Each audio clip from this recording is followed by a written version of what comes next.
Welcome to our উপর হেসেল। সবার জন্য একটা হেলদি অ্যান্ড টেস্টি ড্রিঙ্কস নিয়ে চলে এসেছি আমি সুইটি।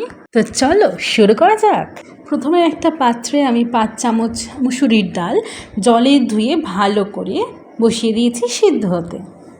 ডাল সিদ্ধ হয়ে গেলে তার মধ্যে আমি দিয়ে দেবো সামান্য পরিমাণ হলুদ গুঁড়ো, তোমরা এটা স্কিপও করতে পারো। তার সাথে আমি দিয়ে দিচ্ছি সামান্য পরিমাণ নুন, মানে নেড়ে ফুটিয়ে নেব। সেদ্ধ করা ডালটা একটা ছাঁকনির সাহায্যে ছেঁকে নিয়ে জলটাকে আলাদা করে নেব। তোমরা এইভাবে এটা খেতে পারো, অথবা একটা পাত্রের মধ্যেই সেই জলটা নিয়ে একটা ঝোল দিয়ে দিয়েছি।